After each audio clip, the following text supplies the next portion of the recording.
If my night guard had not stepped in front of my car that Tuesday, I would have driven home and walked through a door that someone else had already decided to walk through first. My name is Frances Okafor. I am 63 years old, and I have been a registered nurse for 31 years. This is my true story from Columbus, Ohio. The night shift found me late in life, the way most hard things do. I had worked days for 2 decades at Riverside Methodist, the kind of schedule that lets you believe you are living a normal life, that the world outside your hospital is orderly and lit. Then my husband passed. Sudden cardiac event, the kind that gives no warning and no second chances. Leonard had been retired for 2 years. We had plans. Mild winters in Florida, a garden we kept saying we would finally grow properly. None of it happened. After he died, I could not stand the quiet of daytime. The house was loudest between 9 in the morning and 4 in the afternoon, when the light came in at the wrong angles and every room felt like a photograph of something that no longer existed. I requested a transfer to nights. My supervisor looked at me the way people look at grief when they do not know what to say about it. She approved the transfer without asking questions. Night shifts, in a large hospital, are their own kind of world. You learn quickly that the building breathes differently after midnight. The hallways are longer somehow, the elevator takes more time, the sounds that fill the day, call buttons and cartwheels and conversation, all thin out, and what remains is quieter but not peaceful, more concentrated. You notice things you would miss in daylight. I worked the surgical recovery floor, monitoring patients as they came back from anesthesia, checking vitals every 30 minutes, managing pain protocols, watching for complications that appear without announcement. The work required full attention. That was part of why I chose it. Grief cannot find a foothold when your hands are busy and the stakes are real. The parking structure at Riverside was attached to the main building by an enclosed walkway on the third floor, but the walkway closed at 11. Anyone leaving after that had to exit through the main lobby and cross the surface lot on foot.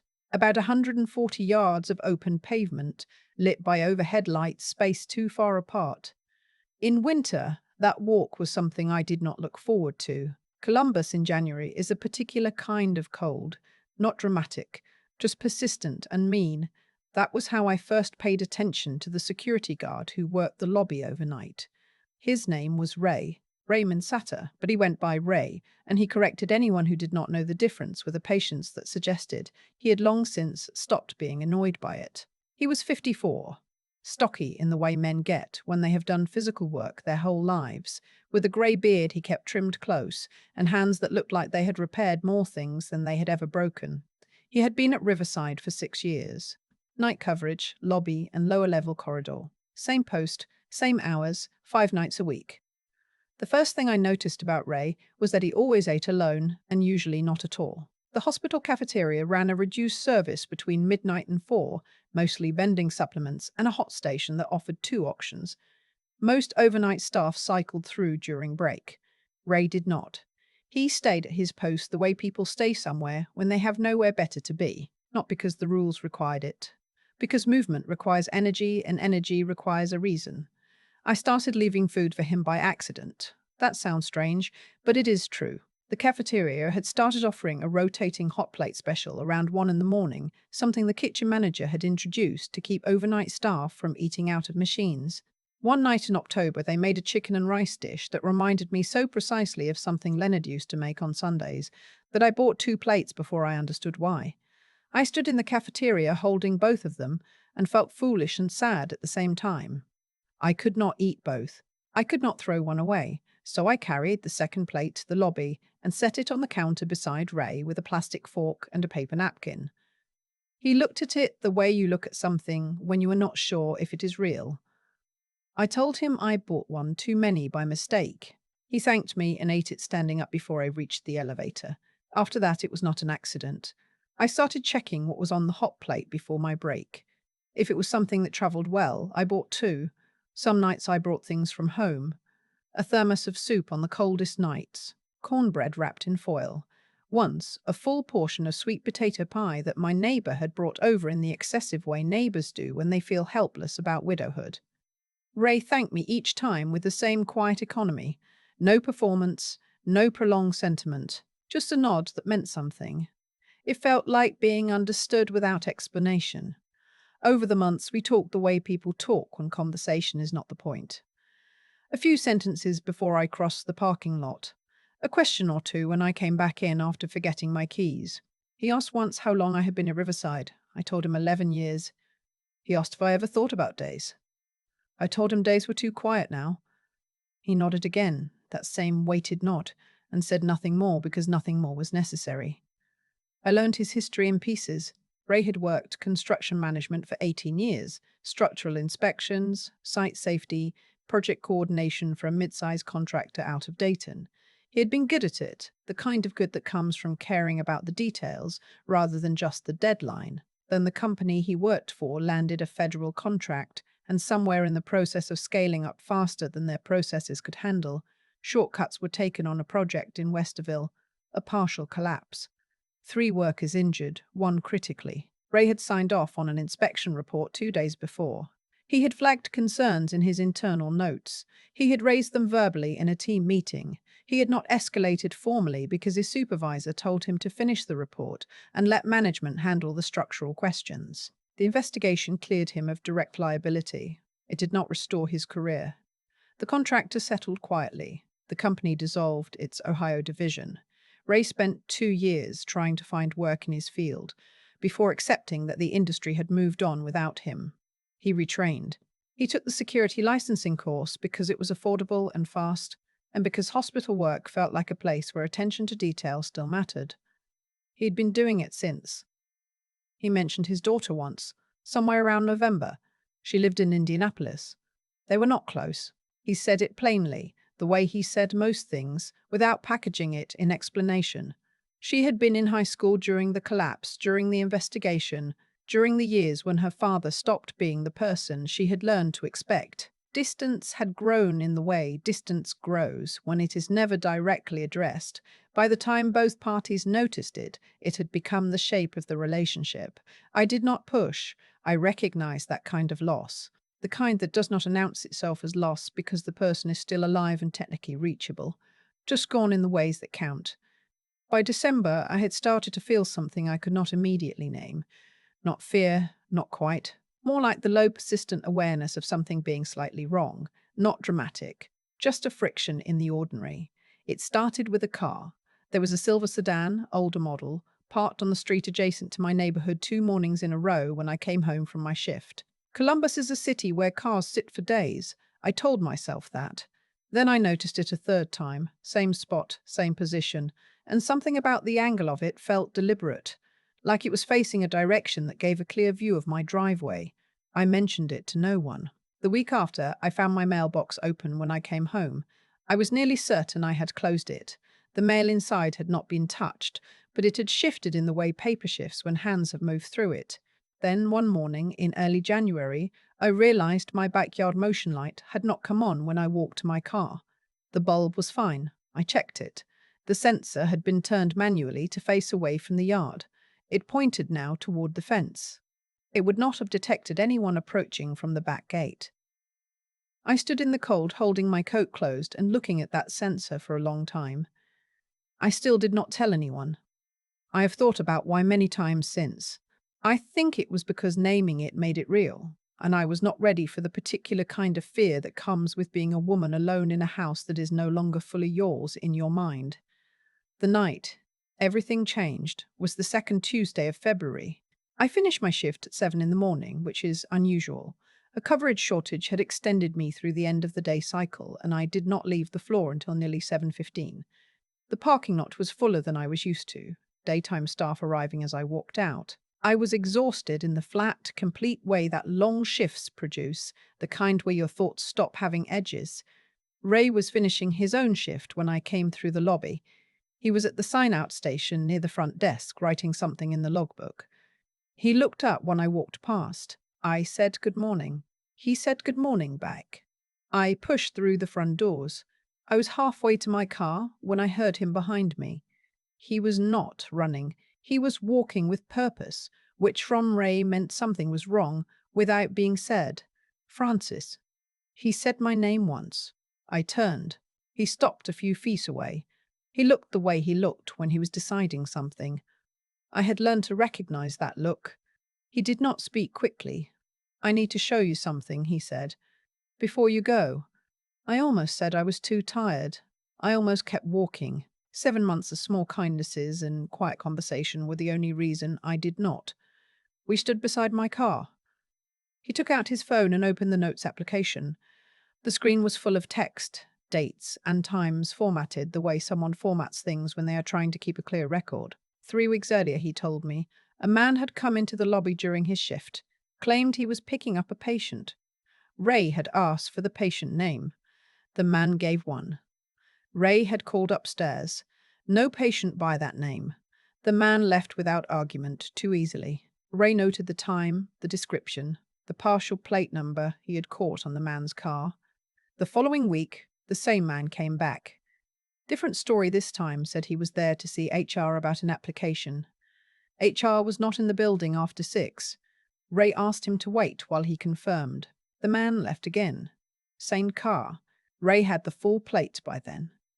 He paused on his phone screen and looked at me. He came in a third time 4 nights ago, Ray said. This time he did not say anything at all. He came in through the side entrance during a 15-minute window when the second guard was on a break, and the camera in that corridor has been out since December. He stayed 11 minutes. He went to the records and billing corridor on the first floor. I felt something shift in my chest. That corridor was where the hospital kept physical insurance and billing files for unresolved disputes. I had been involved for the past 6 weeks in a quiet internal review. A compliance officer had noticed patterns in billing adjustments for certain surgical recovery patients, amounts modified after discharge, insurance codes altered in small ways that resulted in higher copay obligations for patients who were elderly, uninsured as primary, or recovering from procedures that clouded their ability to review paperwork carefully. I had been asked to cross-reference my floor's discharge records against the billing system because my documentation was considered reliable. I had not taken anything home. Everything stayed in the system. But I had printed a summary worksheet once, in the break room, and I had set it down to answer a call and come back and assumed I had recycled it. I had not been able to find it since. Why are you telling me this? I asked Ray. What does this have to do with me? He was quiet for a moment. He reached into his jacket pocket and pulled out a folded piece of paper. He held it out. I found this slid under the door of the security office 2 weeks ago, he said. Someone pushed it under. No envelope. No name. I unfolded it. It was a printed page. My name was on it. My home address, the make and model of my car, my shift schedule, accurate, and below that 2 words written by hand in capital letters. IT goes. My hands went cold faster than the February air could account for.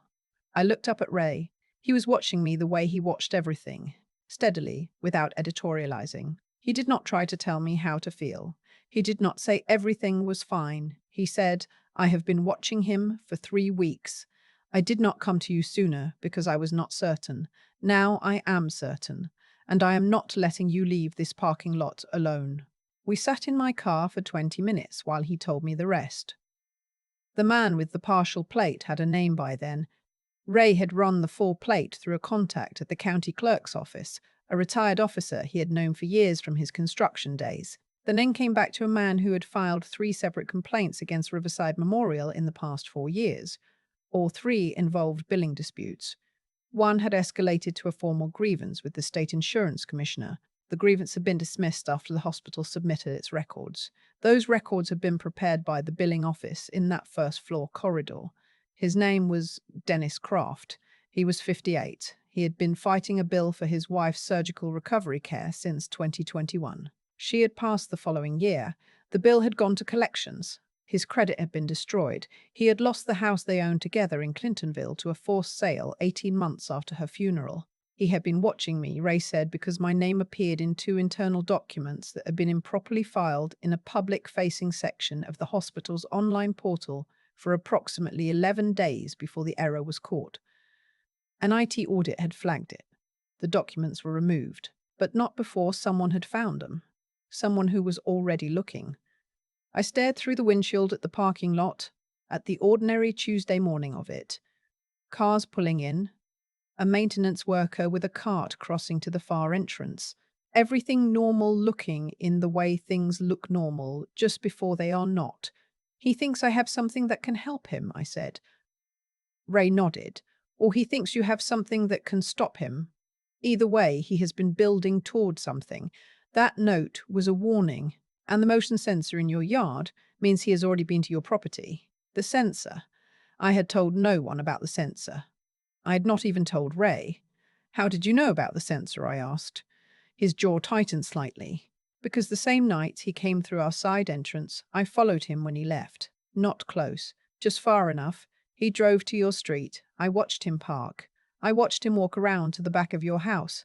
He stayed 8 minutes. Then he left. I sat with that for a long moment. 8 minutes. In my backyard. While I was here, while I thought I was safe because I was at work. We should call the police, I said.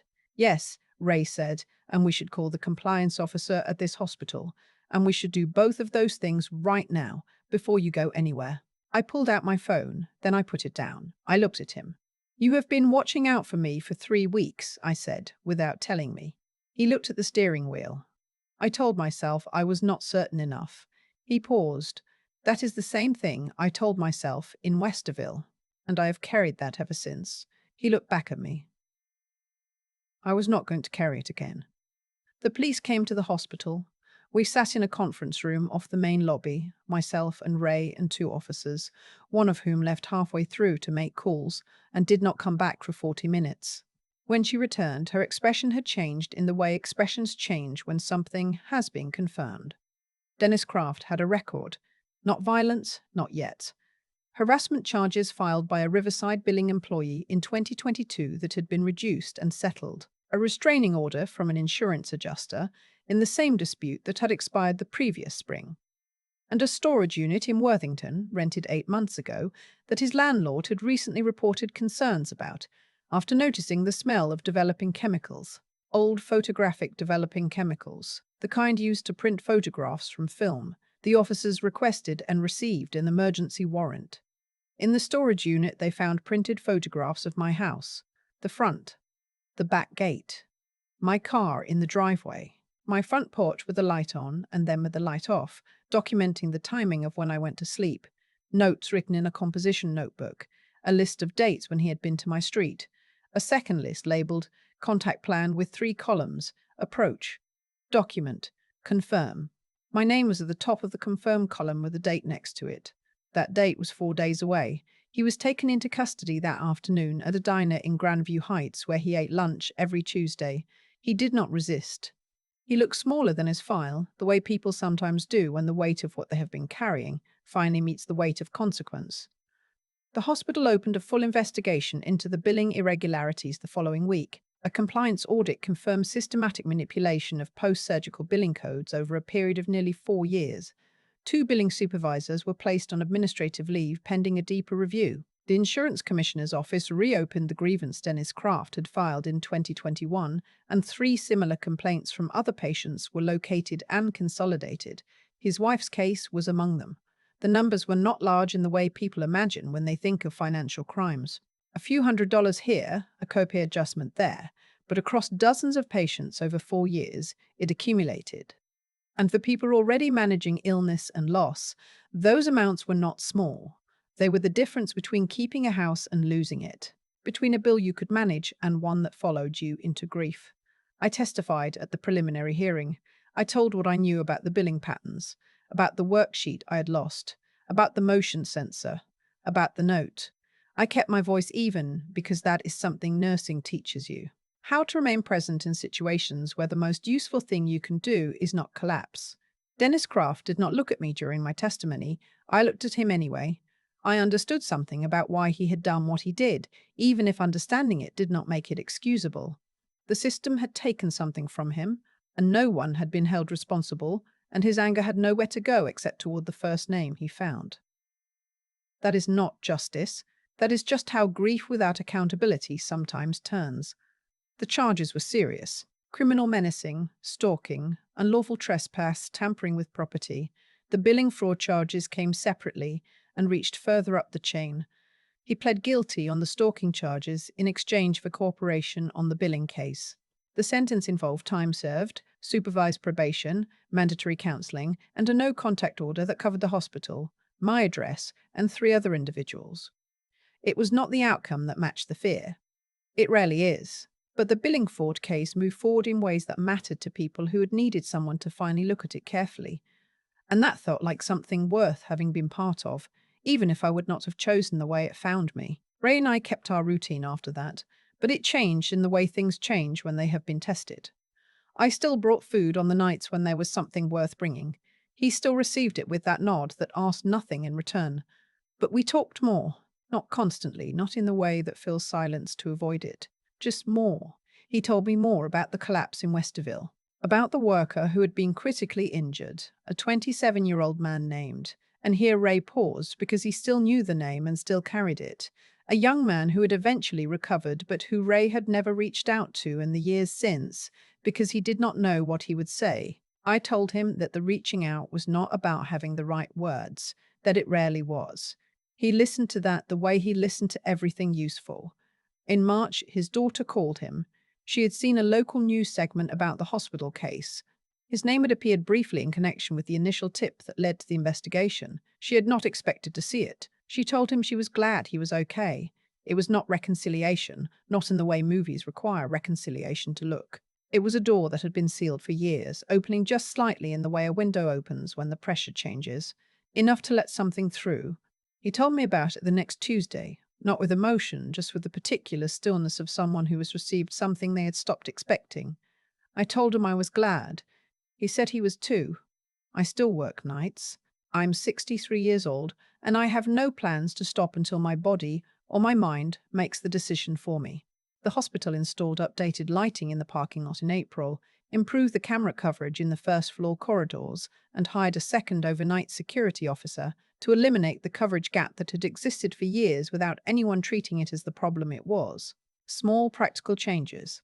The kind that prevent the next time. Ray is still at his post. He still does not take formal breaks. But now there is usually food on the counter when he works, left by more than just me.